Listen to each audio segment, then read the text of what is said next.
We got some news. We got some takes. We got some boots on the ground. The person whose boots are on the ground will join the show. Off season continuing. We got more workouts next week. We got a hell of a lot to talk about. Appreciate everyone for coming through. It is the Locker Room, number one source for Texans daily digital content. We are live. Subscribe, like, right along. Let's effing go.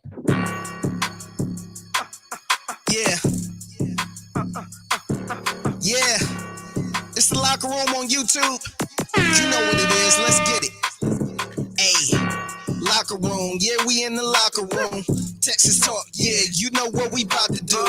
Localize every angle's what we really do. We the source. We the pulse of the city too. All right, appreciate everyone for coming through. OTAs have concluded. We will waste no time. We will bring on a man who was at practice. He's got observations. He's got predictions. I've got it all laid out. This is going to be a very easy one.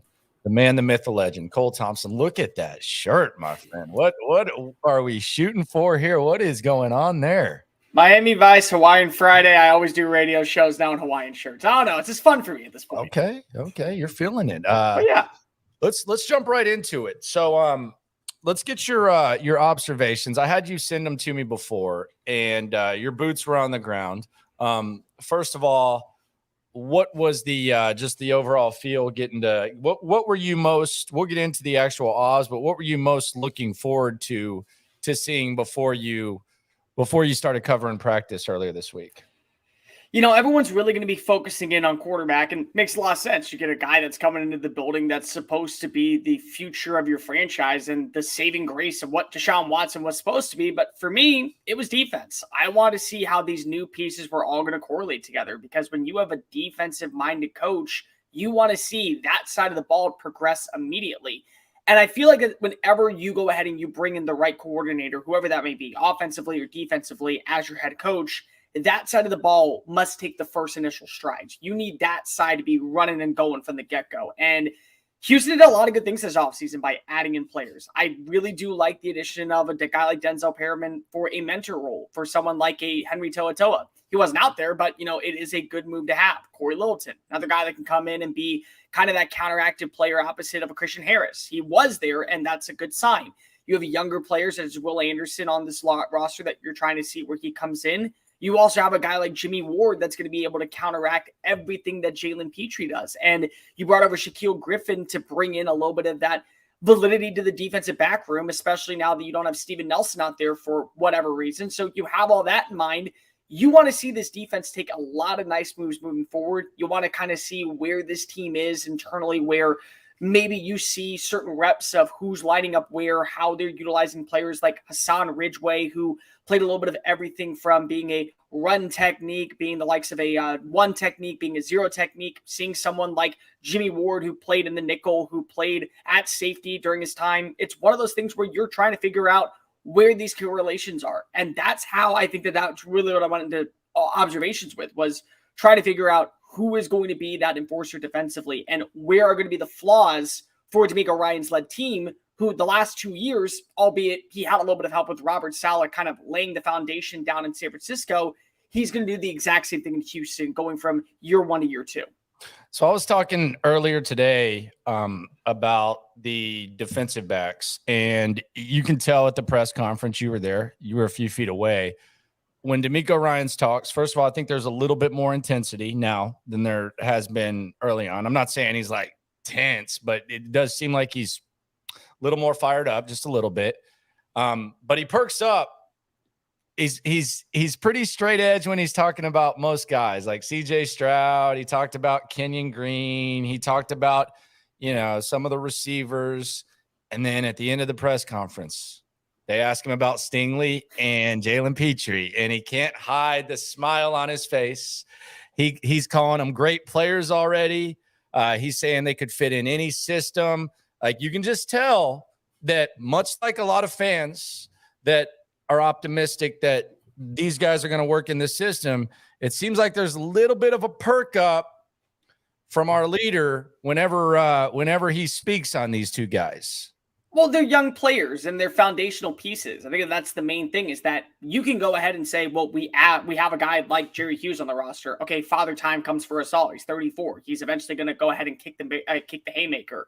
You have a guy like Denzel Perriman, who's age 30. You have a guy such as Jimmy Ward, who's 31. But these are guys that you're trying to build your defense around for years to come, opposite of a guy like Will Anderson.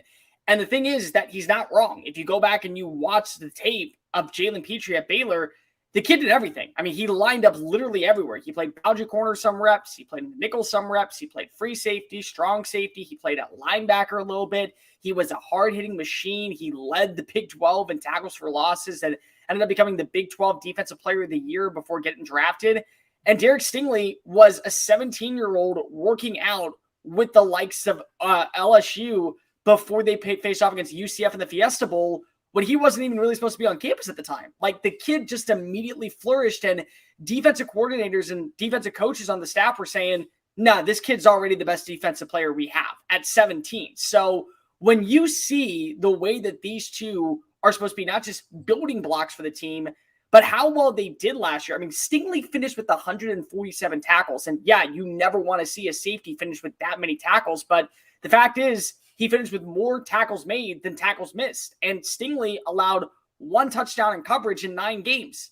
That's a good sign moving forward for a team that is still looking for really the likes of something in a pass rushing formation. And we talked about this before, Landry. The best way to be able to mitigate not having a strong pass rush is by having a great secondary and having players that can go ahead and work deep downfield and cover wide receivers to make it easier for your front seven to get to the quarterback and take away that passing game. If you have that in guys like Jimmy Ward, if you have that in guys like Jalen Petrie, if you have that in Stingley, Shaquille Griffin, if you have that in Steven Nelson, Tavierre Thomas, Desmond King, but really those 2 young guys, you're really setting yourself up in a great spot to at least keep yourself in games late in the fourth quarter. And that's going to be a really big thing for Houston down the stretch, where you know there's going to be some games that they're going to be really close, and it could go in the swing of one thing. I mean, one little thing that could end up changing the game. By the way, Stingley didn't give up a touchdown in coverage. My bad. It wasn't 1. It was 0 in 9 games. Yeah, it was 0. Yeah. Which I think is always an overrated stat. I've heard DJ mention that a couple of times, and it's like, well, if they're running the ball on you, it will. Like, when they get inside the 10-yard line, they're not going to throw. Well, why would they? Yeah, but I mean, I'm not like trying to minimize it too much, but he was good though. He was good. For the reps you saw of him in a defense that he wasn't really supposed to be known for. Like, that's the other thing, and we've talked about this, like Sauce versus Stingley. Sauce would have sucked in this defense too last year at a time because of there was just so much to where he was good at playing in man coverage. That was what Stingley was good at. Like, and the fact that he still played well, and also every defensive coach I've ever spoken to has said defensive back is the hardest position to translate from college to the NFL. And he still was doing that at a pretty decent level. Like, that's a good building block to go from year 1 to year 2. Yeah. And I look, the Sauce wouldn't have been as good here as he was with the Jets. And that's not to say, like, we're not going to go the extreme and say Stingley would have done as good as Sauce. No, that's like, stupid. It's common sense to know that Sauce would not have done what he did there. Regardless. Exactly. Now, he put together as good of a rookie season as we've ever seen from a cornerback, not taking that away from him. So no one with a rational mind, with all the other variables and taking away, and without taking away too much, is going to sit there and say, well, Stingley would have done that, but he would have been in a better situation. He would have been in a better position to succeed. Because he would have been playing in a defense that he was very capable of playing and coming out like he did when he was at LSU. And like, that's the same with Sauce. Like, that's all it is. Yeah, that's it. So I put out the stat that only 2 DBs in Texans history have made the Pro Bowl. And it is Jonathan Joseph, who made it twice, and it is Aaron Glenn, who made it in 2002. So that kind of tells you just how the struggle has been when it comes to DBs. Do you think either of these guys are Pro Bowlers / all-pro-ish performers or better within the next 3 years? Yeah, I would say at least one of them is. I think that Stingley gives you more of the upside in terms of the all-pro potential just because of the fluidity of his footwork coming out. I mean, you look at the way that he was playing at LSU and this, just the closing speed that he had. I mean, you can't teach speed, but that's just one correlation that we all know. You either have it or you don't. And that's one thing that Stingley had coming out of LSU was pure straight line speed and his ability to make plays on the football. Like, people forget that when he was a freshman at LSU, he led the team in interceptions and finished second in the SEC in interceptions. The guy can get his hands on a football, and he didn't do it against lackluster talent. He did against Trevor guys Lawrence last year. He baited, and we broke down that play in the post game. Like, it was, I know people criticize Trevor Lawrence, but if you actually watch the view of it behind, he's turning his back, but he sees Trevor Lawrence, and he makes Trevor Lawrence think his back is turned. He's looking over his shoulder, and he didn't even have to look to know that he was going to intercept the ball. And you can't teach that. He also did against Tua in college when he did it against Devonta Smith in coverage. And he also did it against, I forget who the quarterback was at the time for Arkansas, but he did it against Treylon Burks, the wide receiver for Tennessee. So he didn't do it against these scrub type receivers. He did it against guys who were first round talents that are now playing on Sundays. So the fact is that if he just gets better, and I watched the show yesterday with you and Brooks. Brooks isn't wrong. He's yacked up. He's gained at least 15 pounds of muscle. The guy is looking a lot more stronger upper body. He's got a good lower tank. He's going to be able to hold his own in man coverage. He's going to be able to play in press. I think that his ability to what you saw from him last year, especially in this style of defense, is going to make him an all-pro. Petrie, I think, is a Pro Bowler. And I think that there's a very good argument that last year he should have at least been in the conversation for a Pro Bowl alternate. But part of the reason why he probably didn't get it was because of the missed tackles. Like, that's it. And like, that's the main thing is like, I mean, that's not it. There was a lot of missed tackles. That's the main thing is like there's a lot. He's good. He's a very good player. He also missed a lot of tackles. Like, that's the thing. Tackles. Now, in fairness, if the stuff is taken care of in front of you, which is something that they paid a lot of attention to, you might not have to make as many tackles if you're a safety, but he'll tell you he missed a lot of tackles. He's very open about it too. Like, he's been very open about like the Indianapolis game where he had, I think, 11 tackles, but he had like 23 total attempts and he missed 11 of them. Like, he's very open about it. I gotta get better at this. Now, that's the difference, though. Biggest difference between him and Stingley. Petrie likes to talk. Stingley does not. He's quiet, dude. Like, you'll be able to get like maybe 3 words out of him, and that's it. But that's the thing is that, number one, you don't want your safety finishing with 140 tackles on a season. You never want that to happen. Like, that's automatically a problem for association. But 2, if the tackle rate does go down, but the missed tackle rate goes down, the way that he can correlate playing all across the field, in the box, as an alignment, in nickel, as someone in free, as someone at the strong safety position. And it's one of the notes that we had earlier in the show. My biggest thing that I'm looking forward to watching this year is how you counteract Jimmy Ward and Jalen Petrie together. Because I got this laid out for you, Cole. But they're so interchangeable. That's the thing, is just they're so interchangeable. Like, I can't stop talking about it because they're so good at what they do. If you can go ahead and work with each other that way, then there's a very good shot. You could probably throw Jimmy Ward in the conversation for being a Pro Bowler, especially when you look at the safeties in the AFC right now. So I got it listed. I asked you to send it. So we got 5 CT obs and we got 4 CT called shots, and then we're going to get into the Clowney situation. So I got it all laid out for you. And by the way, Jimmy Ward 2 years ago, 97 on the NFL 100. So yeah, he's played some Pro Bowl caliber ball recently, although, a little bit older now, little-ish, 2 years in the late 30s can kind of, or the 30s. I don't want to say late 30s. No, I mean, once you turn 30, you're on the back end of your career at a defensive back. That's the only problem. Yeah, that's the sad part. You're on the back end of your jogging career. Trust me on that. Let's have Cole Thompson observation number 1. You said Robert Woods already has a strong presence. What does that mean?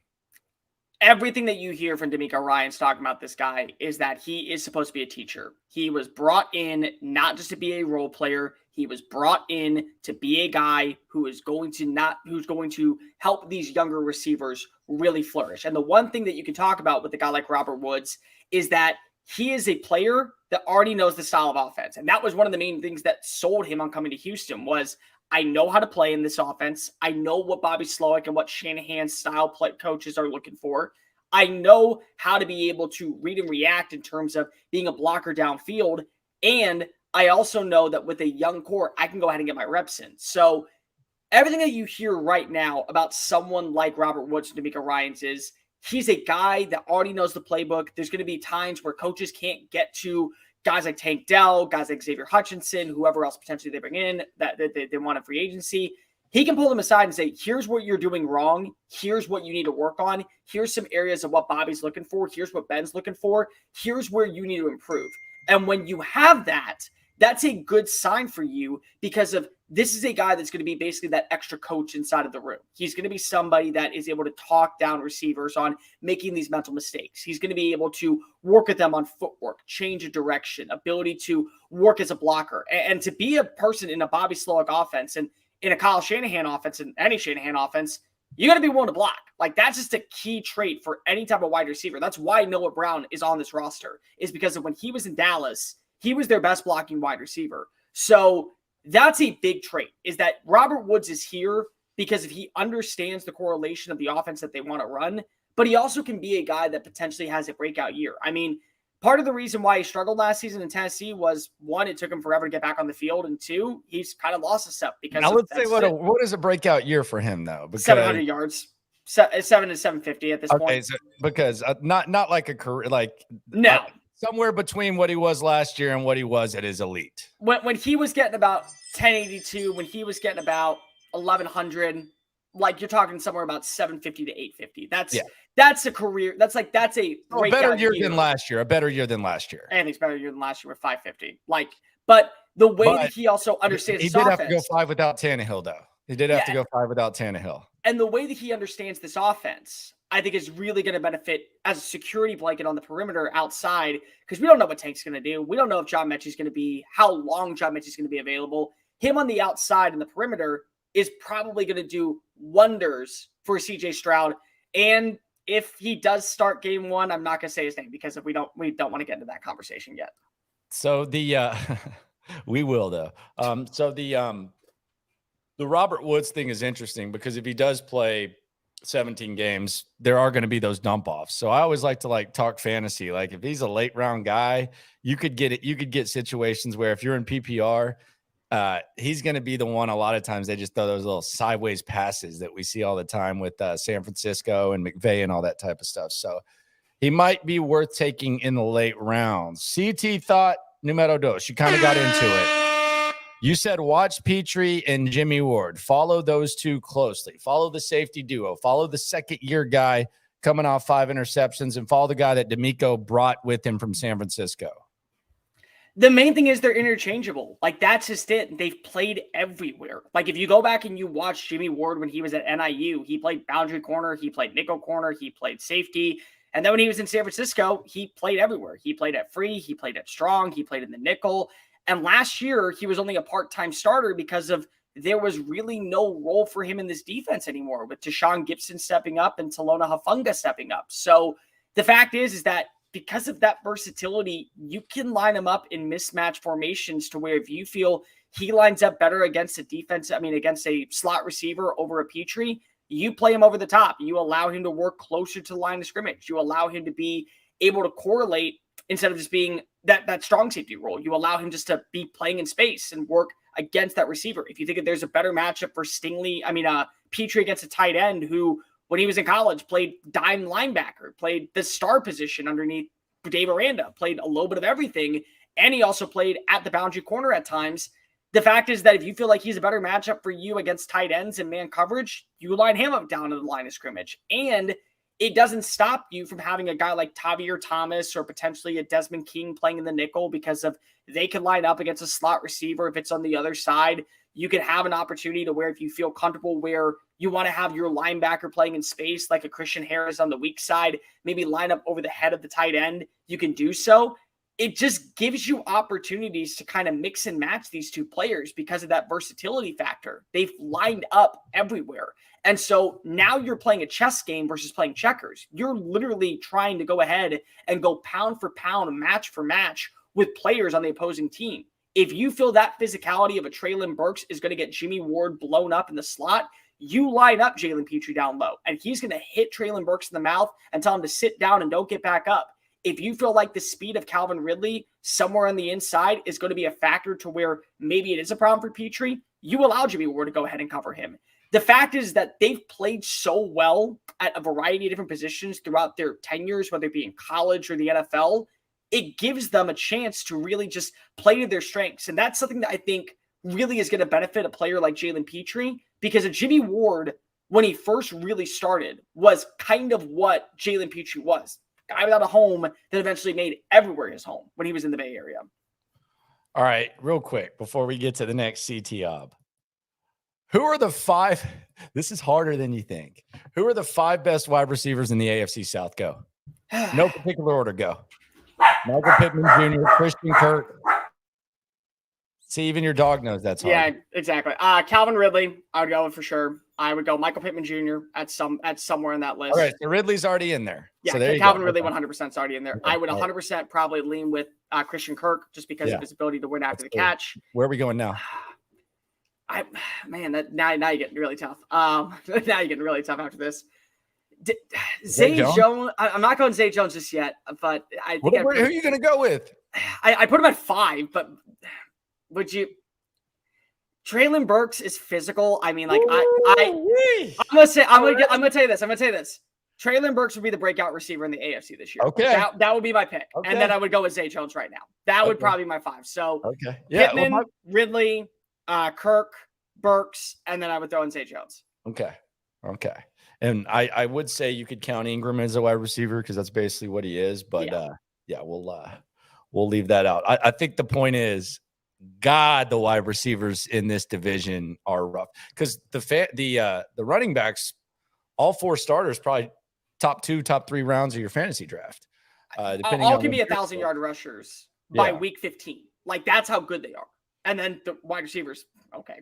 Next CT-OB. This is one of my favorite things. A lot of absences, man. A lot of absences at OTAs. A lot of people don't like that. A lot of fans. You say, slow down. Slow your roll a little bit. It's not that big of a deal. A Denzel Perriman missing reps right now does nothing for you. He's currently dealing with a off-season surgery, so he's not even able to really be full speed. It's not really going to bother me that much when he's just kind of going through when at this point of his career, he knows the mental reps of playing in a 4-3 defense. Landry Locker not being out there, LT knows this offense. LT is just going to be the guy that you want in your offensive line. You know that he's great in pass pro. You know that one thing that he has to work on still is the false starts, and that's really about it. Dalton Schultz missing time. Again, this is the one name where I think a lot of people are probably hesitant. The guy is a 3rd down target. Like, yeah, you want him to build that rapport with CJ Stroud. I don't think you're really going to have to worry about that right now. I'd much rather see Tegan Quintoriano and Brevin Jordan trying to fight for that number 2 tight end role versus fighting for Dalton Schultz getting that number 1 at this point. Guys like, Thomas Booker right now, they're injured. John Mechie, he's injured. Like these are players who miss time because of they're not able to be on the field. Kenyon Green, he's got a problem with his. We'll get to him in a second. Yeah. We'll get to him in a second. He got his knee, he got his knee scoped earlier this offseason. He's not even able to be out there right now. Like just pump the brakes. I'd much rather see the new guys, the younger guys who are either fighting for roster spots, fighting for niche roles on this team. 2nd-tier running back, 3rd down running back, 2nd tight end, blocking tight end, swing tackle like an Austin Decklers versus a Charlie Heck. Those are guys you need to see on the field. You don't need to see Laremy Tunsil go through walkthroughs. You don't need to see even a Jimmy Ward really go through walkthroughs. It's great that Jimmy's out there, but you don't need to see it. Denzel Perriman 2 years ago led the NFL in tackles. Like, I know what he can do. He's a thumper linebacker. I want to see what Henry To'oTo'o can do in case Denzel Ward misses time. I want to see what a Christian Harris can do if they want to move into a sub package and they go into a dime formation and maybe they switch him inside to Mike linebacker. Like those are things that I want to see.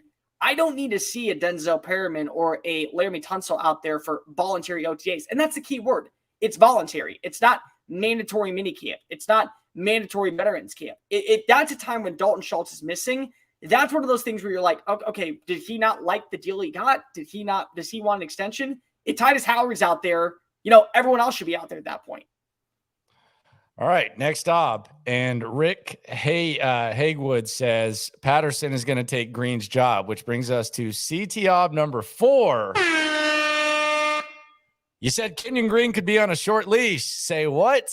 I don't think he's actually on the short leash, but I do think what happens is that if you have Jared Patterson making the right moves, and Jared Patterson played multiple positions in college, including guard last year, there's an opportunity to where this is a new coaching staff, and they may want to play the 5 best offensive linemen. Part of the reason why you went and got Jared Patterson was the versatility aspect. You want to have good depth at center in case there was an injury to Juice Scruggs or Zach Quessenberry. You want to have good depth if there was an injury to Shaq Mason, if there was an injury to Kenyon Green, and Green's missed time. And let's be real about this. Green in run blocking last year showed a lot of potential. Potential. That's it. Just potential. In pass pro is bad. It was about as bad as it could get. I mean, you're asking for basically a turnstile. And this is a new offensive line coach, and this is a new offensive staff to where they may say, listen, we got to play our best 5 out there if we want to keep our we want to keep our quarterback upright. And if Kenyon Green still is not able to develop as a pass protector and Jared Patterson's getting better with reps, how do you not correlate the move to be able to keep your quarterback's confidence right and also keep him upright behind the line of scrimmage? The one thing that we could talk about is the defensive lines in the AFC South are pretty decent. I mean, you have Jeffrey Simmons, you have DeForest Buckner, you have Davon Hamilton. I mean, you got a lot of guys up the interior to where Kenyon Green's going to be going up in one-on-one matchups, and there's going to be times where he has to take double teams where Juice Scruggs is kind of coming out of college with the same kind of feel where he was incredible as a run blocker. He struggled at times in pass pro. You need to be able to have your 5 best offensive linemen out there. And if Kenyon Green still has the same flaws when it comes to hand placement, footwork, being able to correlate secondhand moves, and Patterson isn't missing those reps, it's a new staff. They're going to have a say eventually on who's the right guy starting. And we've seen this before. Like the guy, Jake Brendel, the center for San Francisco, he was like a 6-year journeyman before he got the starting job this past year. And now he got a 4-year deal to stay in San Francisco because if he had a great season and he was an upgrade over what they had at center. Next up, another second-year offensive line. I don't think I've ever talked about him on here. So you're bringing a first here. Watch out for Mr. Deculus. Say it ain't so. If you're able to save money however possible, you're going to do so. And the best way is by getting the younger swing tackle available. And that's Austin Deculus right now. The battle right now for right or left tackle, for the third tackle spot is between Charlie Heck and Austin Deculus. And we don't know really what Austin Deculus can do. He was often put on the inactive list. He was working his way back through some injuries, but he is a kid that still has 3 years of roster control. You won't have to pay him a lot of money this year or next year. And you can save $2.2 million if you release Charlie Heck. And everyone kind of knows what Charlie Heck is at this point. He's a guy that you want to play in a last-second resort where maybe Austin Deculus isn't that. And I wouldn't be shocked to see him take reps also at guard, maybe just because of his footwork, his overall arm strength. If you can have nice reps to where you get hand placement to turn up field and open up the running lanes for Devin Singletary and for Dameon Pierce, that's a really good sign. I just feel like right now, a guy like Austin Deculus has all the potential in the world to come in right away and make an immediate impact in some capacity. And the fact of the matter is, when you look right now, whatever you can do to save a penny, you're going to do so every single time. And this is also another Caserio selection. Like that's a guy that Caserio used the last pick on last year. And so I think that's going to be something to keep in close mind and pay attention to. Yeah, the whole Titus thing will be interesting. It seems like they just freaking love Charlie Heck for whatever reason. So what was the random ass start last year? Kansas City. Yeah. Yeah, he had the random ass start against Kansas City. It seems like they just love him. Let's get to some predictions now. So you've given me some obs. Let's get to the predictions. This is my favorite thing right here. Record-setting season for CJ Stroud. What does this mean? He breaks Davis Mills' passing record for most passing yards as a rookie. That's what it means. And it's not really going to be that hard if he plays 17 games. And on top of that, if he is consistent and he looks like the quarterback he was in college, where it's a lot of short to intermediate throws, high completion percentage, great validity on third down, the ability to keep drives alive on second and short, make the right reads at the right time. he's going to average probably around 250 to 260 yards passing per game. If you get that by the season's end, and there's going to be some defenses that he plays against that are going to be at the bottom dwellers part in the secondary, to where I don't know if he'll be able to break when it comes to touchdowns, but passing yards, I mean, we're talking, if you get to 3,300, that's a new record. And that's something that Deshaun Watson didn't do because if he tore his ACL at the start of the season. That's something that David Carr couldn't do because, well, David Carr was David Carr. And that's something that Davis Mills surpassed because of the record's so low. So if you're able to just play 17 games, and on top of that, if you're able to play consistently during those 17 games where you're making right reads on third down, where balls aren't being dropped, where you're at least putting yourself in the red zone, that to me automatically screams that you're going to get at least 3,200 passing yards. And 3,200 passing yards is the record in rookie passing yards for Texans history. Yeah, so record-setting season. There you go. I saw James Palmer tweet this, and I was just like, what are we doing here?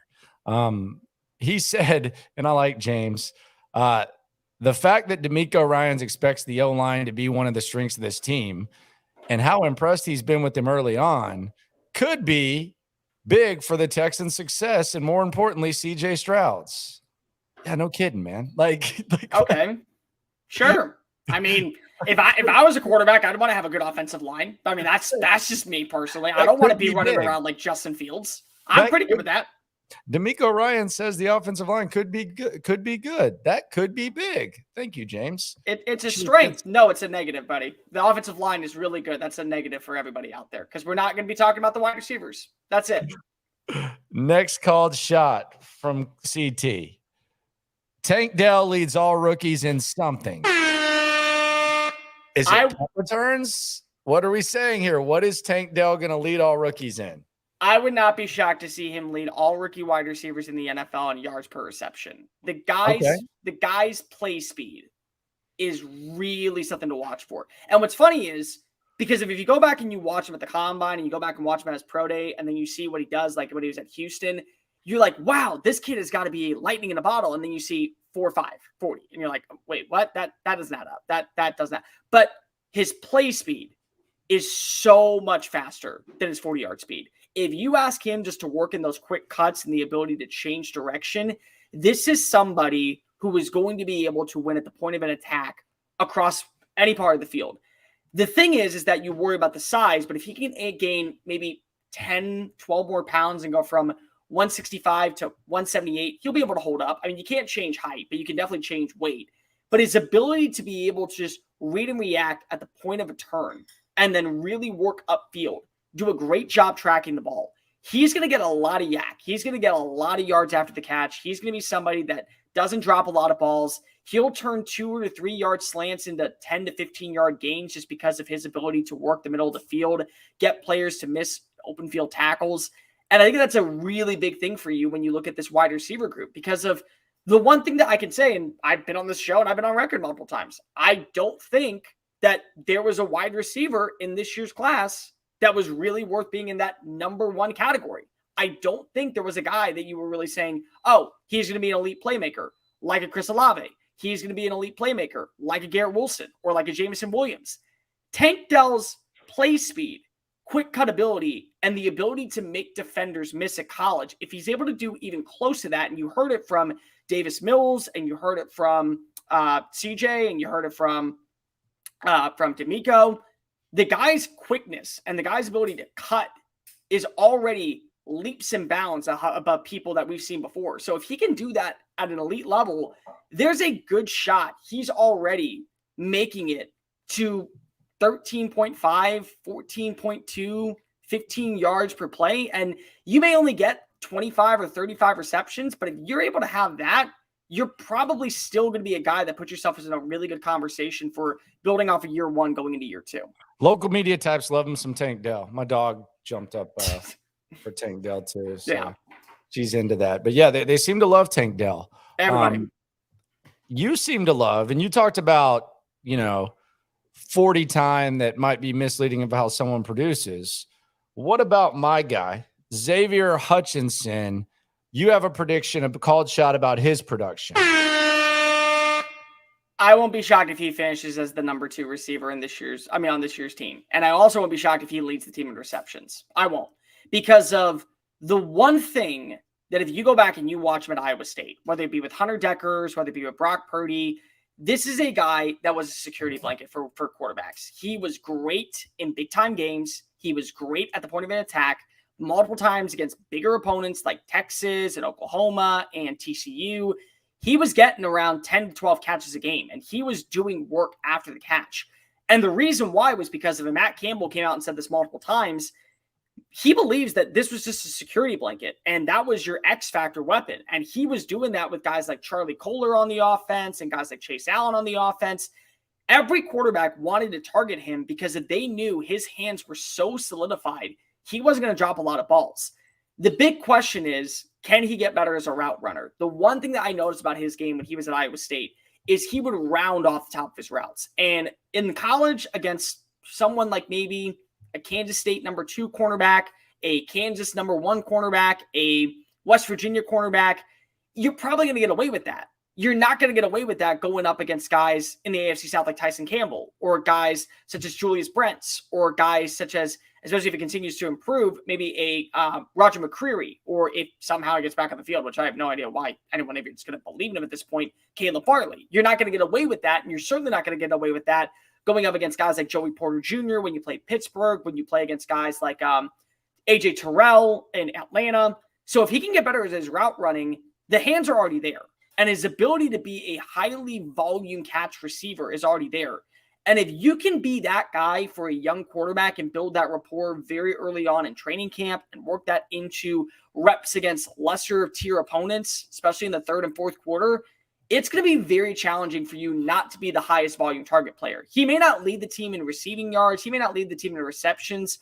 But the fact is that he's been able to do this against very highly productive teams in the Big 12 at a consistent level. It wouldn't shock me to see him have 65 to 70 catches and that be a team high this year. Whoa. I like him. You like him more than me. I thought he was a third round pick. You're talking 65 or 70. I thought he was a third round pick. I thought that was personally from top to bottom, that was the Texans' best pick. From value, from position, from size, from red zone ability. I thought that was exactly what Houston needed for a quarterback like CJ Stroud. Okay. I see ya. Next called shot. It's going to be hard to top that one. An in-season extension. Who gets extended in season?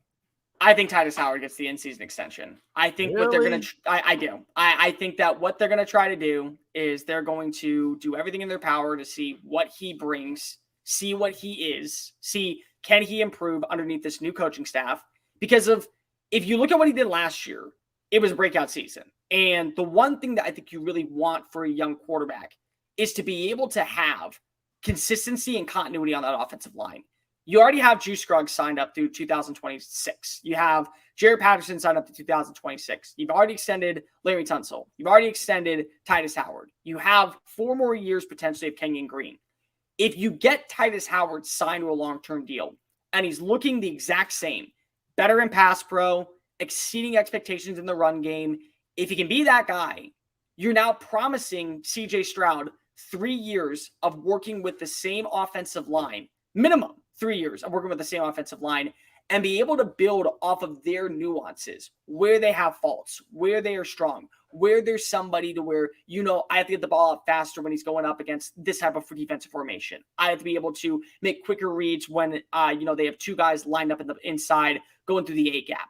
That's something that a quarterback really is going to nuance and need at the very start of their career. So to be able to have consistency on that offensive line is absolutely huge for the development of CJ Stroud. If you see the same type of production very early on, especially if you were like going into mid to late October and he's still giving up maybe 3 pressures, 1 sack, he's keeping the run game really moving, and now they have 2 really good run games, 3-year deal, maybe you give him around $13 to $15 million a season. I think that's a really smart move just to be able to have your offensive line solidified for CJ Stroud to work with and for him to be able to build that consistency and that basis of where he needs to be able to improve. Is it not too much money invested in one area? I know you're going to have the quarterback on the rookie deal, but I mean, even Jacksonville had to say goodbye to their right tackle last year, and they went heavy on receivers. I mean, they spent a lot of bread on wide receivers. Like, you've already got the most invested in the offensive line. Like, is Titus Howard, like, can you find someone like Jacksonville's willing to do with Taylor? They let him go for 4 years, 40 instead of paying Titus Howard. It all comes down to price, man. I think that's the main thing. If you're asking for $17 million or $18 million, no, you let that guy walk, because I don't think you can afford to be able to maybe go target one of the bigger names that are going to be at wide receiver in the offseason. Let's say 440 then. What? Let's say 440. 440? 440. Yeah. I would do that. I mean, that's $10 million a year. I'd pay $10 million a year for Tyus Howard to stay on the offensive line. I think that what you would be doing right now also is probably looking for somewhere around 10 to 15. If you can keep it under 15 million, and then 15 you do for 3 years. So it'd be 3 years, 45 million. I'd be okay with doing that as well. Because at that point, you now know where your offensive line is. And again, you have kind of cap money to spend right now with a rookie quarterback for potentially 5 years to work with. Naturally, you're going to have some of that money put away to when you have to give him an extension if he pans out after 2 or 3 years. But the reality is that you need to be able to get more offensive line experience. And that's kind of where you're at.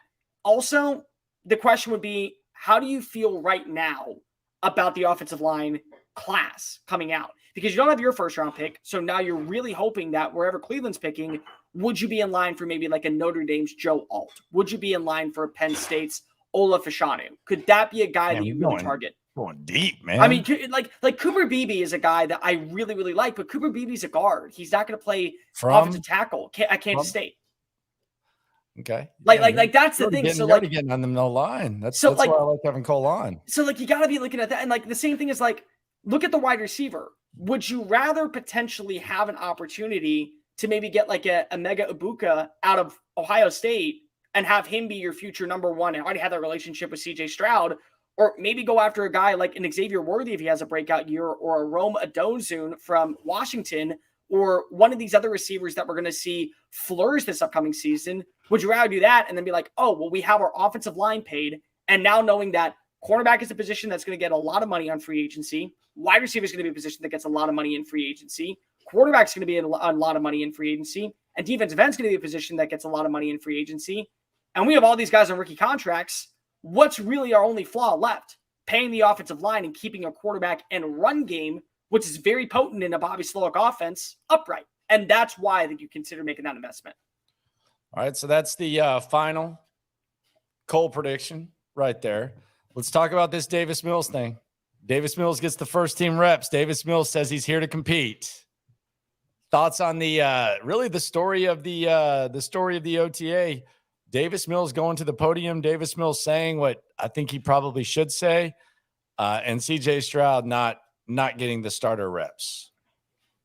What do you want him to say? Do you want him just to go ahead and give up right then and there, like, and be like, oh no, I'm not going to go out there and try and compete? Like, this is a guy that still you are looking at right now and saying, well, he got the starting job last year. He played somewhat well. I mean, he scored the winning touchdown, which cost to Bryce Young, but it landed against CJ Stroud. And he's a good enough player to where you'd want him to come in a pinch. And I think that having a good backup is a good thing. But what did you want him to say? No, I'm just going to go ahead and lay down and not be able to go and get the starting job. Good for CJ Stroud for coming in and taking my job after last season. Like, you want him to give you the best correlation possible. And competition's great for the overall organization, especially an organization that's looking for every way possible to win. And that's what you want right now, is that ability to say, hey, Davis Mills just made a 15-yard completion downfield and hit that ball better to Tank Dell than CJ did. Okay, CJ's going to go back into the think tank. He's going to look at the film, and he's going to say to himself, here's where I got to get the ball out faster. Here's where I got to go ahead and get the timeliness out. Here's where I need to work on my footwork. And it raises the level of competition. Stroud one day throws a 30-yard deep ball to a guy like Xavier Hutchinson, and you throw another interception to the likes of Davis Mills, and you say, okay, how do I get better? You don't go ahead and draft CJ Stroud, number 2 overall, a 2-time Heisman finalist, a Big Ten Offensive Player of the Year, a Davey O'Brien finalist, and a guy that threw 85 touchdowns in 2 seasons to sit the bench. You don't do that. But you also can't expect anybody for that matter. I'd expect Case Keenum to say the same thing. Hey, it's a chance for me to be a starting quarterback in the NFL. I'm going to do that. I'm going to go ahead and make sure that I get every opportunity possible to go ahead and win this starting job. Like, that's what I would expect from every quarterback that takes that podium. Do I think it's going to happen? No. But would I expect anything less from Davis Mills after being the starter for 2 years and, yeah, costing the team the number 1 pick, but also having some bit of consistency and 2 years of experience in a starting NFL offense? Yeah, I would expect that as well. Jerry says if Mills starts over Stroud, it may be like Tom Savage starting over Deshaun Watson. I had arguments over that at the time on air. Me and Seth got into it pretty bad. Seth Payne. I was don't he think pro like Watson? Was he the pro Savage or no? He was Savage, yeah. Yeah. But I don't think it's like that at all because, first of all, Savage had the system advantage. And he'd worked with the head coach for multiple years. And Bill O'Brien was an idiot. Like, so I don't think Bobby Slowick's an idiot. I don't think he's hard-headed. I don't think it's like that at all. I heard like the Jimmy Garoppolo, like people try to lump the San Francisco and it's like Jimmy Garoppolo, Trey Lance. Stop. Trey Lance was raw. Like CJ Stroud's not raw. Like there might be some things CJ Stroud needs to work on, but he didn't play one game of FCS ball and have limited, experience. It's a little bit different. Like I think CJ probably throws better than Davis already. So it's not, and Davis doesn't have the system advantage. So I don't think it would necessarily be like that. Trey was my QB2 coming out in 2021. I loved Trey Lance's tape.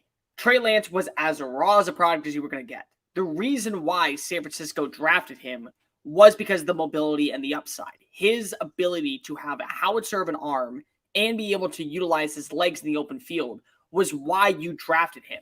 If you were to go ahead and make a correlation like this, the correlation would be Anthony Richardson. If Anthony Richardson was the pick at number 2 and he comes into the building, there's not really, I think, as much of a drop-off between him and Trey. I think he's actually a little bit more NFL ready than Trey Lance was coming out, but you probably consider him 3 to 4 weeks, let Davis Mills get the starts, go ahead and build that rapport in practice, and then when the time is right, you release AR. That's what you do. But it's nowhere near the same. And the other thing was, you got to remember that Jimmy Garoppolo, he was highly coveted by New England when he went over to San Francisco. Like, there was that rumor of, hey, it's either Tom or he didn't do a freaking Super Bowl. But it's like, no, but it was Tom or Jimmy. It was Tom or Jimmy. And then they were like, we're not trading Tom, so we'll trade Jimmy. He wins 5 games, and then he takes you to a Super Bowl in the same style offense. So it's completely different of a narrative. And the reason why Jimmy started last year was not because he was better than Trey. It was because Trey got hurt in week 2 with a season-ending ankle injury. Like, that was why he came back in.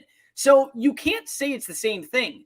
The other thing, and I think I saw it in the comments section, the first game of the year for Deshaun Watson was against one of the best secondaries in the league that featured A.J. Boye and featured Jalen Ramsey in Jacksonville. The last thing you want to do is have your quarterback, your hopeful franchise guy, throw 3 picks in the first game and then lose all that confidence. So it's a completely different narrative when it comes to that. I see where you would start maybe a Davis Mills, but it wouldn't be because of, hey, if we want to go ahead and just let him start and then let's not wait, let's wait on CJ Stroud. You would start him. Yeah, you would start him because of he was better in practice or CJ's going through an injury or something like that. That would be the only reason why you start him. And I don't think that happens. It's the perfect time for a rookie to face a defense like that too, because you have a lot more time to prepare. It's not like a week-to-week thing. So some people are like, well, you don't want him to play in his first game.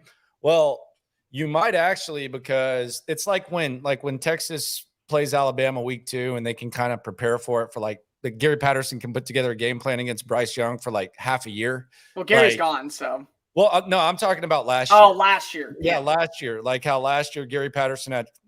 You're telling me Gary Patterson's gone like I didn't know that? Come on, Cole. Goodness gracious. You kidding me? I'm sorry. No, I'm talking about last year where Gary Patterson has, 6 months to prepare for Alabama and Texas puts out their best effort because they're preparing for that game from the beginning. That's probably what they're doing in spring. If CJ Stroud's going to face Baltimore, you'd rather him face them week 1 instead of week 5, because in week 5 you're going to play a game the previous week and then all of a sudden you're going to have to go in there and play them. So I actually think you can make a case that it's actually better. The other thing is this, and this was what I was arguing with Seth about. It was a long time ago. obviously. But Naturally. Deshaun Watson, like the offensive line was bad then. The offensive line isn't bad now. No, it's a strength, according to Yeah, James it's a Palmer. strength, but To James Palmer, it's it's going to help the Texans. Might. It might. With Deshaun, he's actually better equipped to play behind a bad offensive line than Tom Savage was. So that made it even like more ridiculous that he didn't do it. But I don't, I feel like there's like of all the things that Texans fans are trained to do, and there's a lot of things because been through a lot of crap. It feels like Texans fans are kind of trained to think that the offensive line sucks. Like I'm seeing people say, you don't want to put him behind that O-line. If this O-line is not good, that's one of the biggest indictments on the Nick Caserio era that I think we can have, like tangible indictments. If you invest this much in the offensive line, and yeah, you can say, well, he didn't make the Tunsil trade and he didn't draft Titus Howard. He paid him. Yeah, he paid him. And he decided to bring him back, and he traded for Shaq Mason. He used a first-round pick on Kenyon Green. They traded up for Juice. It has to be good. Like it's kind of a non-negotiable. If it's bad, that could actually be a really, really, really big knock on the Nick Caserio era. To where, I mean, I would think that ownership would at least have to make a note of that if that was an epic fail. It doesn't have to be great week 1. It has to be good by midseason, and it has to be showing improvements by week 18. That's what you have to see. And again, the main reason why is because of nobody said you had to trade up and go get Juice Scruggs. Nobody said you had to go trade back and take Kenyon Green. Nobody said you had to pay Larry Tunsil. Nobody said you had to keep Titus Howard on the 5th-year option. You chose to do all those things. And once you chose to do all those things, those now are moves from the likes of Nick Caserio. So that is a big indictment on him. The other thing is that I look at a guy like CJ Stroud, and the one thing that I think is always important, and Landry, you and I know this is because we do radio. The first time you did a radio show, listen to it 10 years later, holy crap, I sucked out. I sucked terribly. I was the worst thing possible. Trash. Now it's like, oh, that was easy. It's like second nature. Nah, I still hate listening to myself, dude. Oh, I hate it too. But like whenever you hear yourself, you're like, yeah, well, at least it's better. I make myself do it, but I'm always like, man, and that I'll pick up things that I need to change. But like when we get in the car and like the best of is on or something, like me and my wife, I'm like, okay.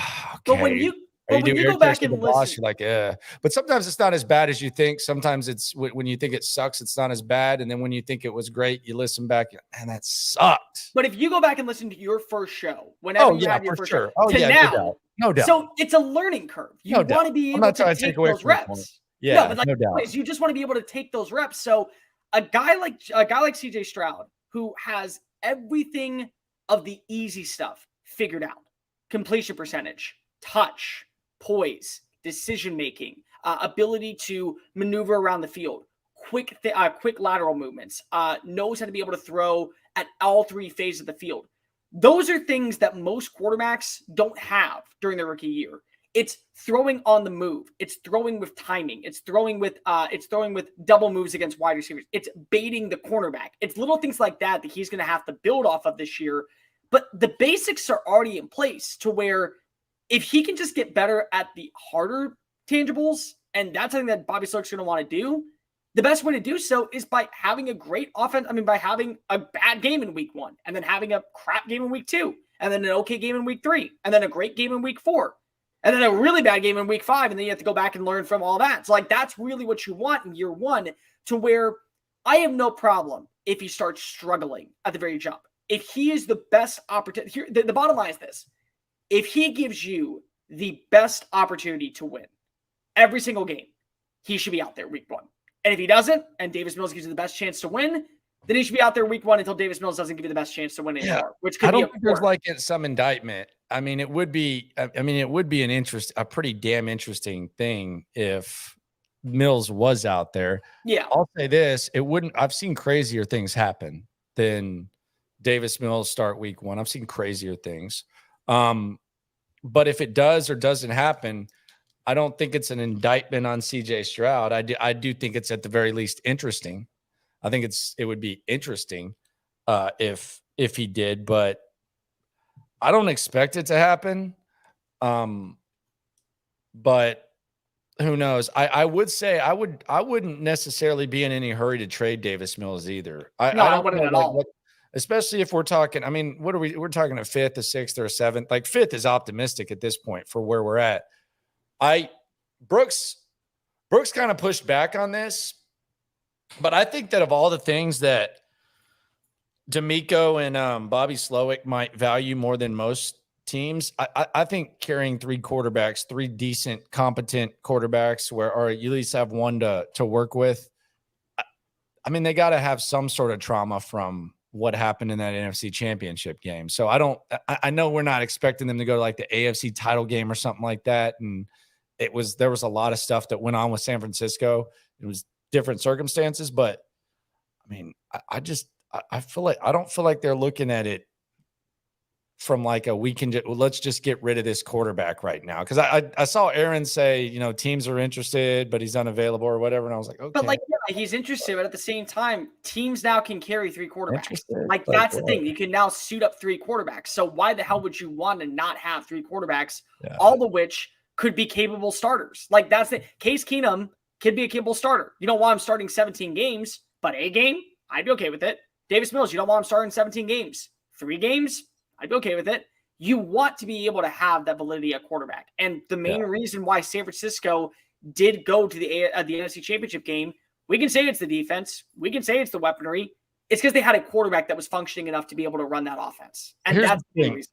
We don't know if Davis Mills I think we feel comfortable enough in saying Davis Mills is not a franchise quarterback. Like Davis Mills is not going to be a franchise QB.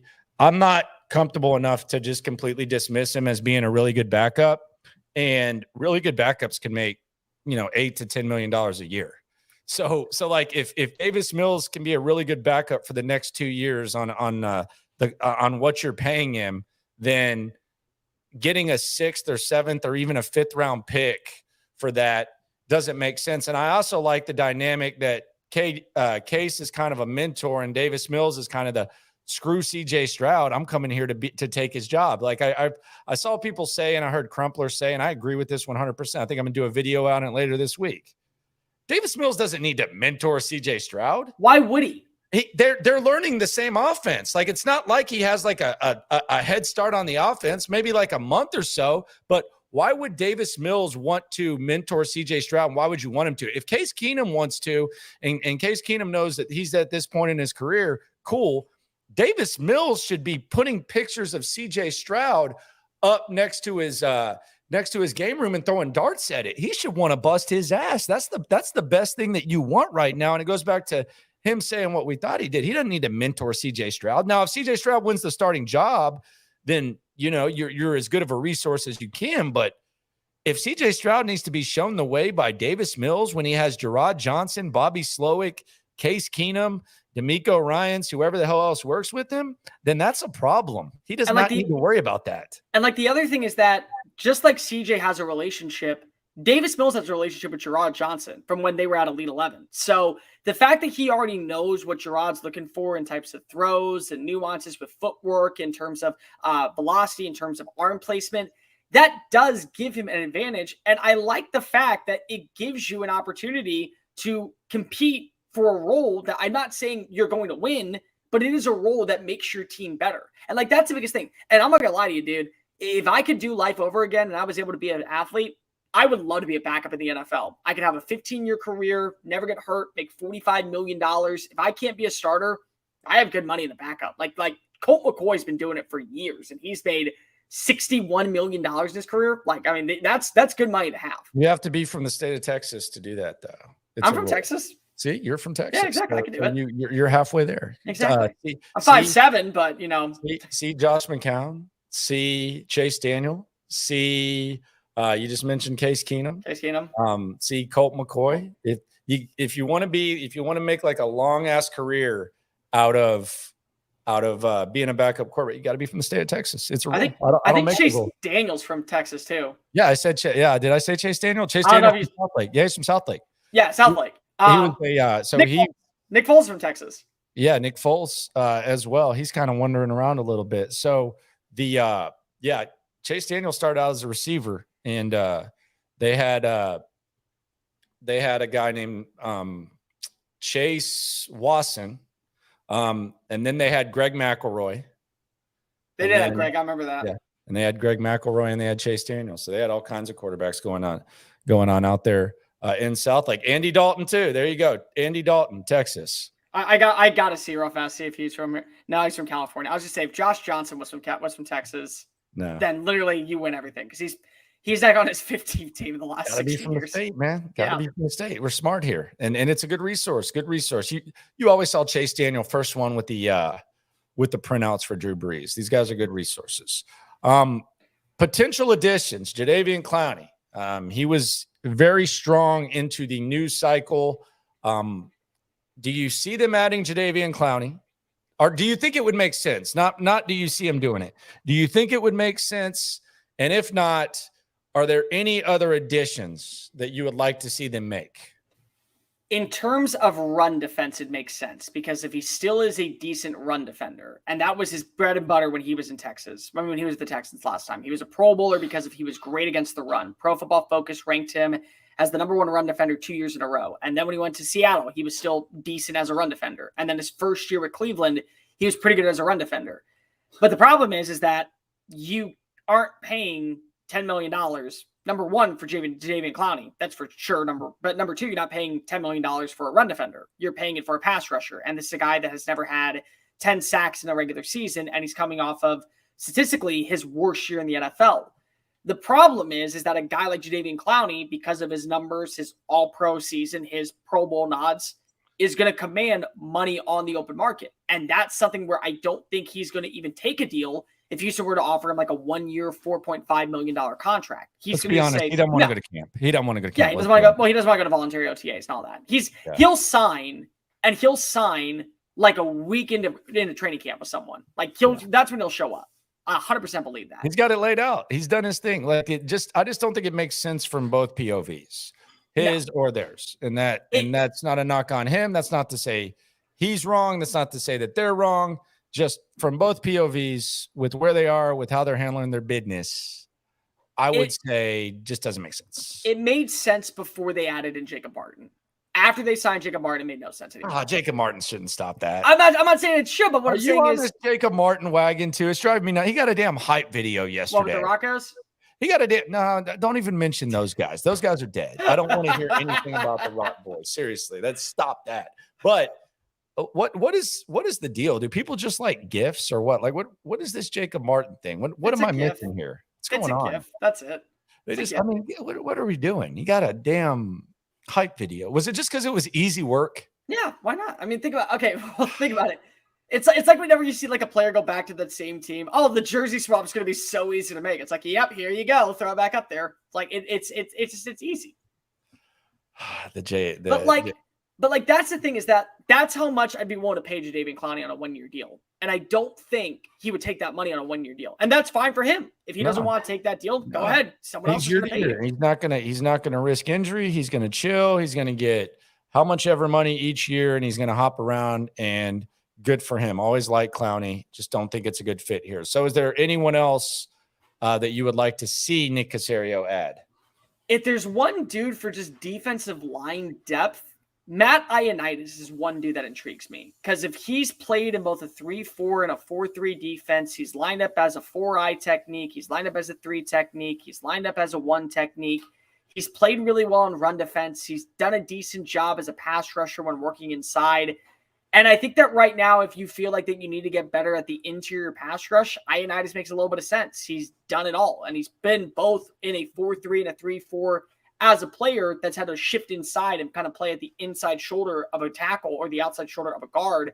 So I think that benefits you in terms of the depth purposes. And he's a free agent that probably is looking for a 1 year prove it deal. I think that the fact that he played for a defensive line underneath Ron Rivera that ranked top 5 in run defense is going to benefit a team that ranked bottom 5 in run defense last year and ranked dead last in defending the run and also open field tackles. I mean, a missed tackle rate at the line of scrimmage.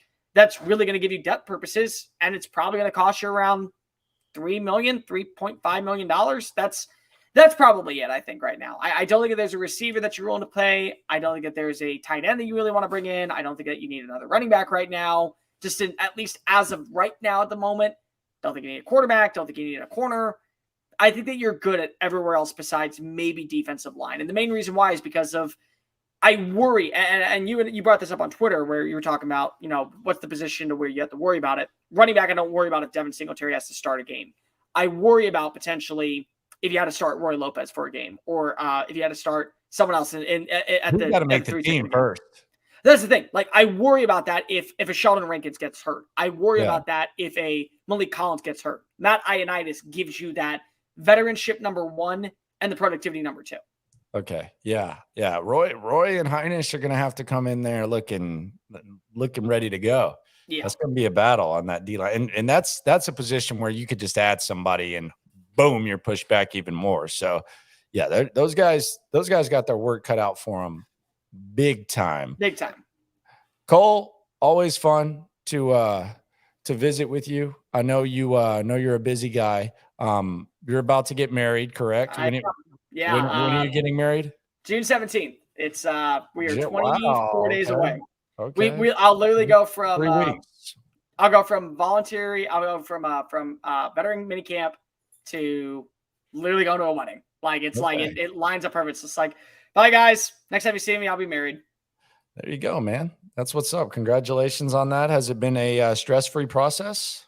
Yeah, I mean, to be honest, I'm marrying a type A person who literally had everything kind of. She's right over your shoulder. We'll talk to you when she's not right over your shoulder. I'll get the real 411. Yeah, come on. Send help. Just there's a sign. Send help. Right blink twice if you think that I'm alive. Just tell the people where they can follow your fine work, my friend. You can always check me out at fannation.com. You can follow me on Twitter at Mr. Cole Thompson. If you want to listen to my own show, I work at Sports Map Radio on the national side on Just Saying It. If you want to listen live, I'm on 2 a.m. to 6 a.m. Monday through Fridays. And if not, you can always download the podcast version of the show on iTunes, Spotify. We're adding in YouTube right after the wedding, so you can watch us on YouTube. And you can always download it on the Odyssey app. And you can also download it on the Audio Boom. There you go. Appreciate you, my friend. Cole, do your thing. Thanks as always, man. It's always good to pick that brain. You love this stuff. We love this stuff. And we love hearing from you. Appreciate you, man. Thank you guys so much for having me. And always great talking to you, Landry. There you go. It's the great Cole Thompson right there. Soon to be married, Cole Thompson, right here on Inside the Locker Room. Subscribe, like, right along. Follow at Mr. Cole Thompson. Follow me at Landry Locker. Put your displeasures in the comments. I typically get back to those because I like to interact with the folks, because you already know when it comes to this Texan stuff, whether they win, lose, tie, whatever, whether any of the stuff that we say is right or wrong, and it will be both. We are all in this together. Y'all have a good one. By the way, I got to confess, I'm going to watch the Vanderpump Rules reunion. I already got the DVR set up ahead. This is going to be crazy. Dump that. Bye. Landlocked, got the game in the headlock. Localized every time, can't stop, won't stop. Yeah, we top 2 and we not 2. Plugged in daily digital on YouTube.